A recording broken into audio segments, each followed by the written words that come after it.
You are listening to Hello Cupcake, It's Me, a podcast with your host, Michael Peterson.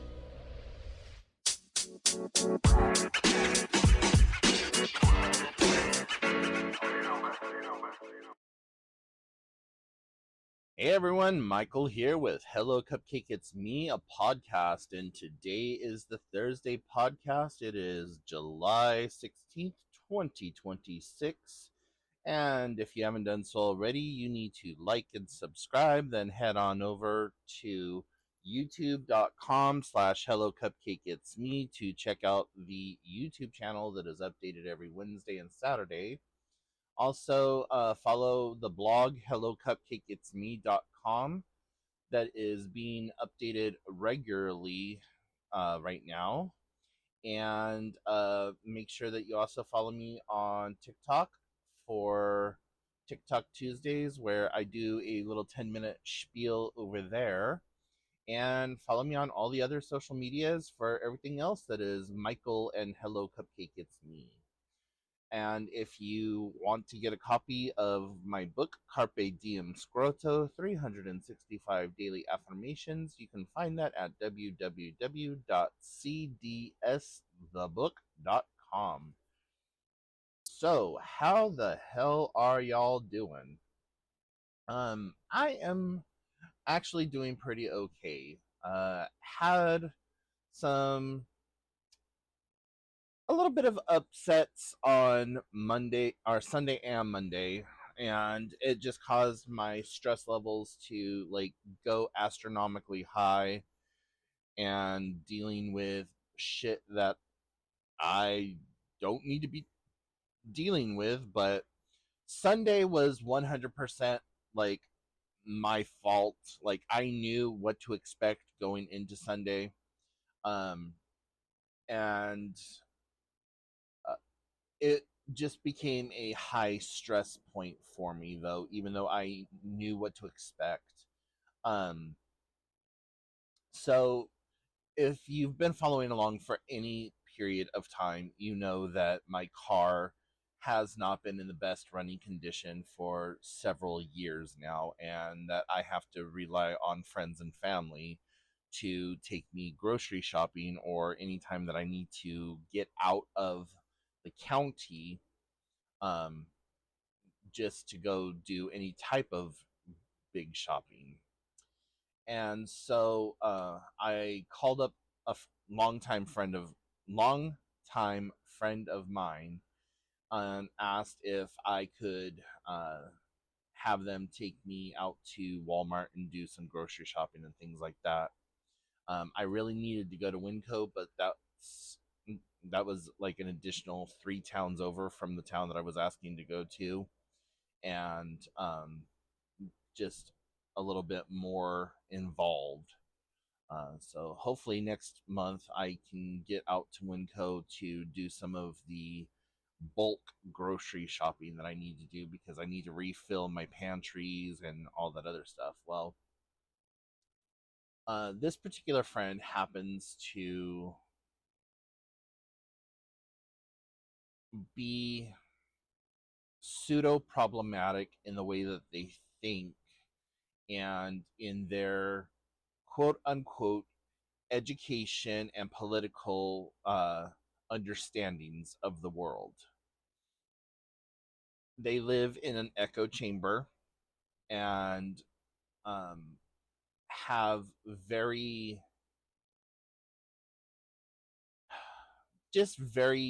strange viewpoints on things, and only listen to a certain type of talking head politics. And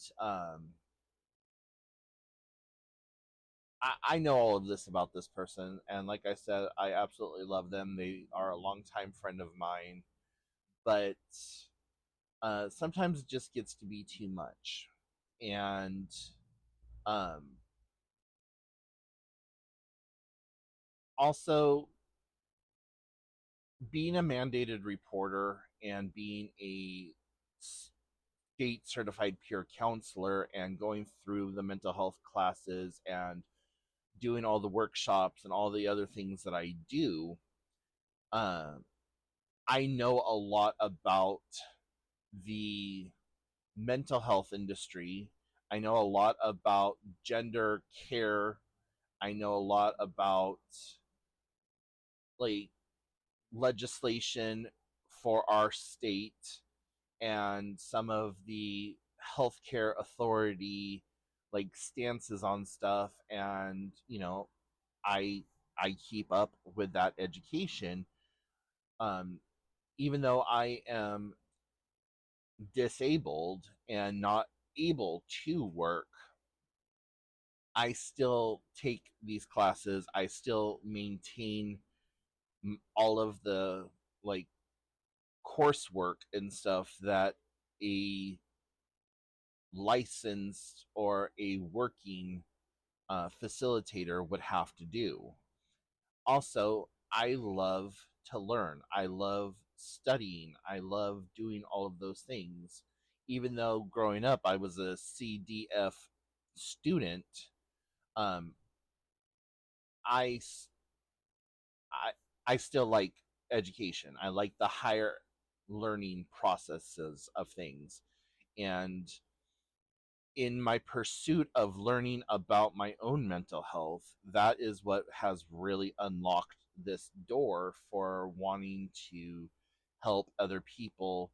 Um, and also because of legislation and things surrounding the gay, lesbian, transgender community, I also inform myself about legislation that is pro and against those communities and the people within those communities. And I do a lot with organizations that support the LGBTQIA2S plus community. And you're probably thinking, Jesus Christ, what are all those letters? And why does there need to be so many? And it stands for lesbian, gay, bisexual, transgender, intersex, queer, two spirit, and then the plus is everyone else. So LGBTQIA. Oh, A stands for asexual. Um, S plus. So S stands for two spirited, and then the plus encompasses everyone else.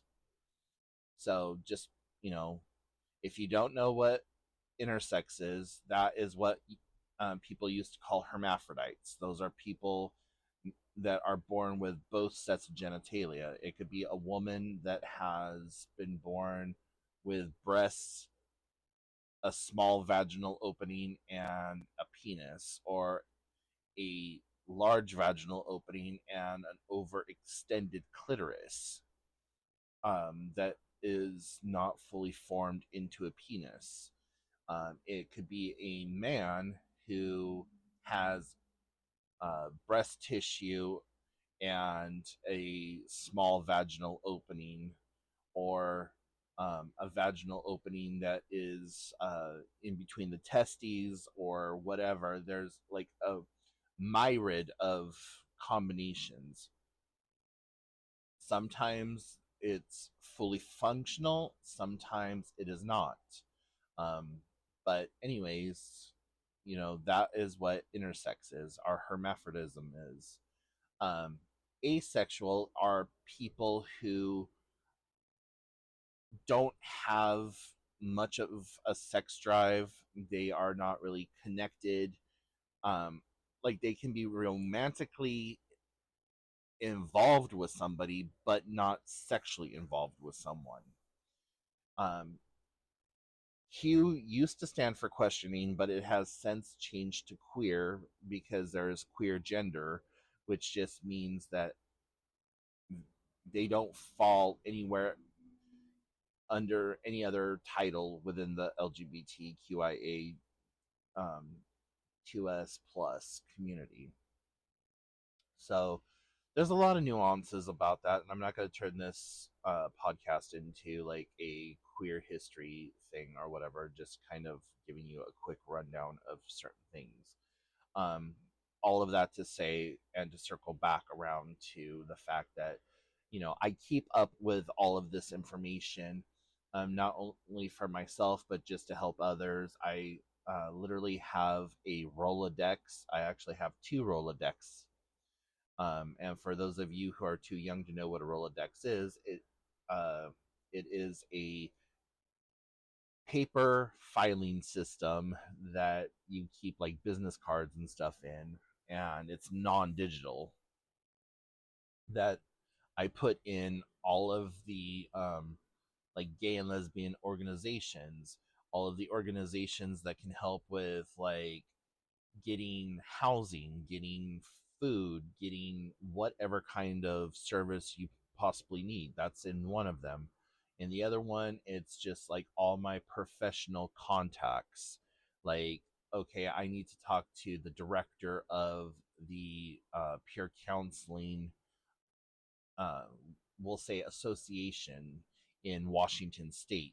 Here's their phone number, their email address, the whole nine yards. So I keep all of that on a card in my filing system.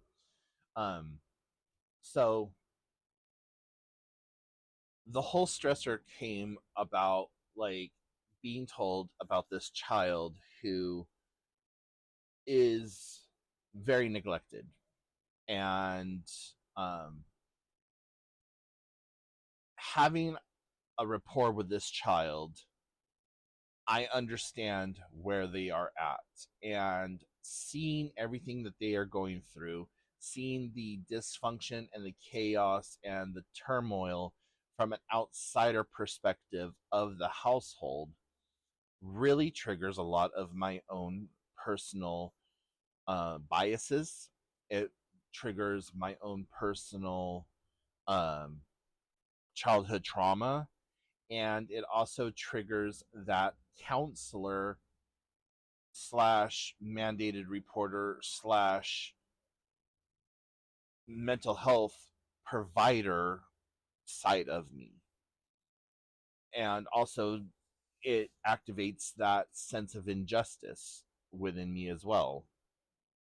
And so, um, I took it upon myself to spend m- my own money to purchase some shoes for this child, because no one else seemed like they were going to do so.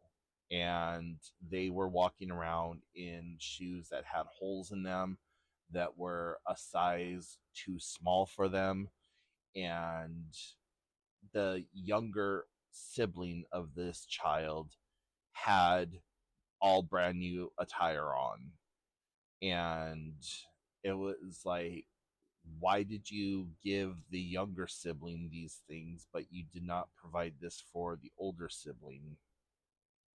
So, anyways, it just made me very upset, very angry, and very emotional. And I took what meager little money that I have every month, and like I said, bought shoes for this child that isn't even mine. And just to try to help that child feel better about themselves. And the way that they lit up and were so thankful and were just so happy that something was given to them that most of us take for granted really broke me fundamentally. Like, it hurt me in a way that I didn't know that I could be hurt at this stage of my life. So, I carried that with me all day after that, and watching um, the caregivers of this child basically purchase magic beans and stuff, and hearing about it just really pissed me off and set me over the edge and caused me to have a little bit of a slip up once I got home.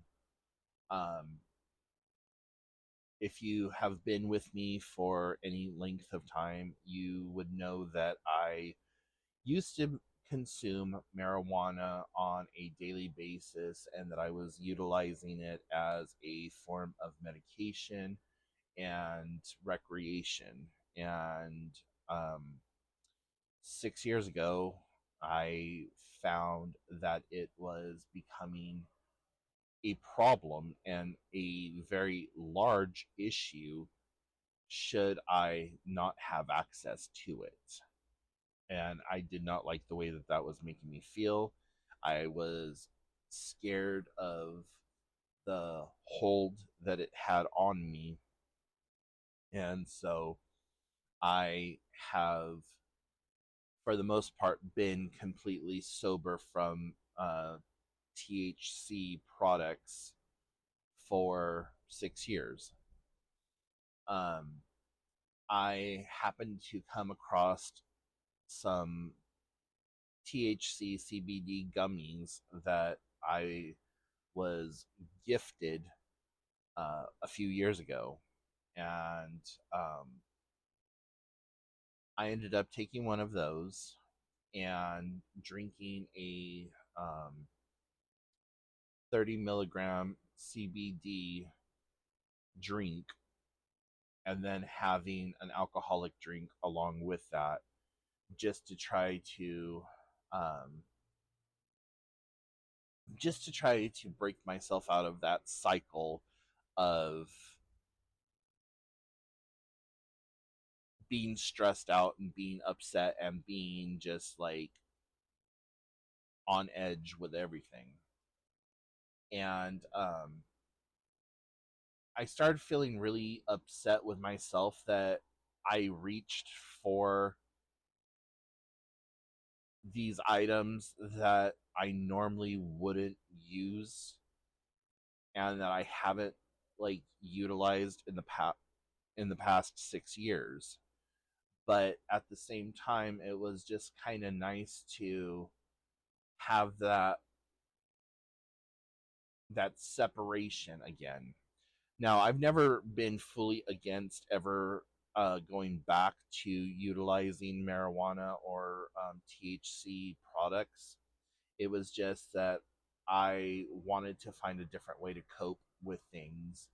And, um, that whole "it's not a problem unless you call it a problem." Well, I I called it a problem, and I wanted to stay away from it. And having uh, drug addiction tendencies in my own body because of both my biological mother and my father having been addicts my entire life, and during her pregnancy she was an addict. um you know I saw what it does to people. And, you know, growing up around drug addicted people, uh, I honestly don't know how I came out the other end of all of that and not having been a hardcore drug user. The most potent drug that I have ever utilized was sherm, which is marijuana that has been dipped in formaldehyde and um, laced with either cocaine or heroin. I'm not sure which one I used, but that was something that I could have quickly become very addicted to, because at the time I was smoking marijuana heavily and partying because I was in my 20s in college, doing the whole college woohoo thing. And I was around an environment that supported that type of behavior. Outside of that, I have only done mushrooms once or twice, and yeah. So considering that I have been in the same room where methamphetamines were being cooked and created, and being around people that all I had to do was snap my fingers and have a buffet of different drugs given to me at any given time, and still being in that position now at 45 where I have 5 people in my phone that I could call, and within a matter of hours have pretty much any kind of narcotic or uh, pharmaceutical that I want. And the fact that I don't follow through with that, I think, is a pretty awesome thing, at least for me, anyways. So, um, anyways, yeah. So I dealt with all of that on Sunday. Woke up Monday completely fucking feeling like I was hungover. Um, and it was just a mental hangover more so than an intoxicant hangover. And then got dealt another blow with a bunch of bullshit that caused me to go into a panic mode, and was told about this other child who is not feeling safe at home and has a myriad of issues and things going on with them. And just like not knowing the child enough to say anything, but like also, you know, do I need to get a hold of the Department of Child Welfare and Youth Safety and ask them, is this what I need to do? Is this a reportable offense? What should I do? Blah blah. Um, I just I left it alone, because if I open that door, that is going to cause a lot of problems for a lot of people. And even though it will cause those problems for those people, it can be easily tracked back to me. And I don't want to see the children involved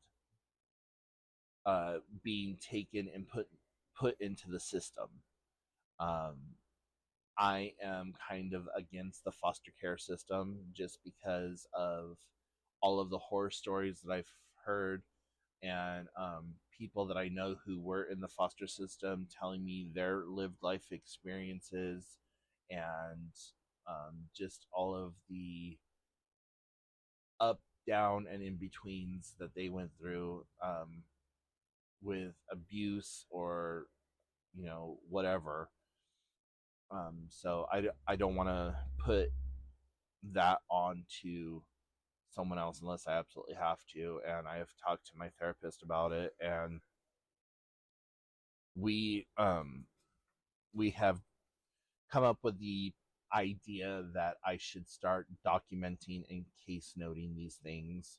And then I when and if I do bring it to light, I can then say, here is everything, and here are the reasons, and you know, go from there. So I don't know. Outside of all the heavy, though, everything else has been really good. I have re established my love of cooking, so I have been doing a lot of home cooking lately. Um, Eating way more chicken than I probably should be at this point. I'm surprised I'm not laying eggs and sprouting feathers, but here we are. Um, and just being very mindful of what I eat and when I eat, uh, and trying to lose weight again because I have um, admittedly put back on all of the weight that I had lost last year when I was doing all of my walking and stuff like that. It's nothing to be celebrated as of yet, but I have started doing small walks in the evening. Um, and by small walks, I'm talking less than 400 or 500 steps. You, you know, I'm building myself back up to doing that. Um, Last night was my fourth time this week of going, and I was able to control my breathing a little bit better this time around. I'm still having a significant amount of pain, uh, but I'm thinking that like tonight I may take uh, my muscle relaxer about 30 minutes before it's time for me to go for my walk. And that's going to line up kind of perfectly for when I go to leave the bar tonight. And because tonight is open mic night, and I like to go hang out at the bar for open mic night. Um, but yeah, that should all kind of work out if I take it around 8 and then give it time to work and then go do my walk at 9:30 like I normally do, or like I normally I've I've only been doing it since Monday, but normally, like, no, I try to go walking around 9:30, um just because the park that I go to is technically closed and there's usually no one there, so I can just walk around and get back in my car and don't feel like I'm being watched or judged or whatever else. Um, so yeah, got a few things kind of going, and still swimming as much as I can. Monday, Tuesday, Thursday, Friday, and today I am 500 meters short of 1 mile. Yesterday, I was 307 meters short of 1 mile. But I've been looking at my daily, my daily averages, and it looks like I've been doing at least 2.5 miles worth of movement every single day.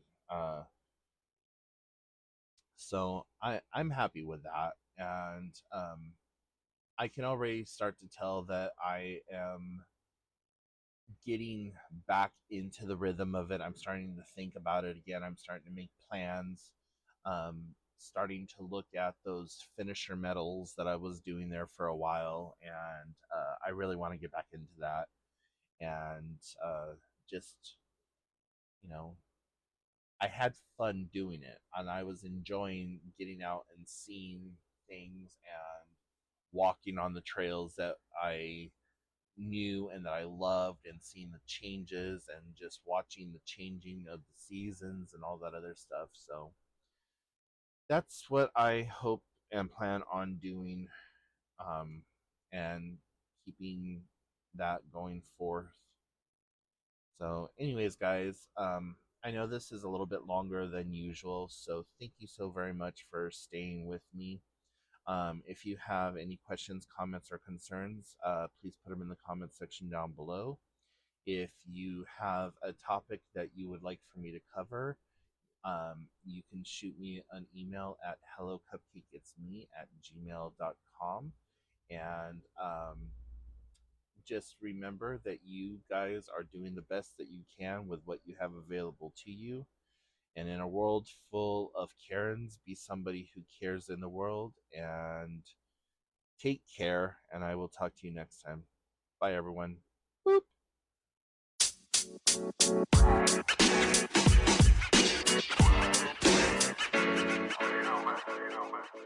Hey you!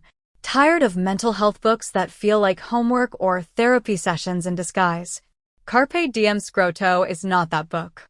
Written by author Michael Peterson, utilizing his own personal mental health journey, it's your daily dose of clarity, humor, and healing, designed to meet you exactly where you are. Whether you're sipping coffee in chaos or taking a quiet minute for yourself, this book gives you real, raw tools to reframe your day, your mindset, and your life. Unlike anything else on the market, Carpe Diem Scroto blends personal storytelling, practical mental health strategies, and a keep-it-real attitude that makes self-work feel like self-empowerment. Use it daily, share it with a friend, or grow at your own pace. Ready to reclaim your day with bite-sized brilliance? Head to www.cdsthebook.com to grab your copy or learn more. Thank you so much for tuning in. You have been listening to Hello Cupcake, It's Me, a podcast with your host, Michael Peterson. Please make sure to check back often as new episodes are released bi-weekly. If you have any questions, comments, or concerns, please feel free to send a message to hellocupcakeitsme@gmail.com. And until next time, stay happy, safe, and keep doing the best you can with what you have been given.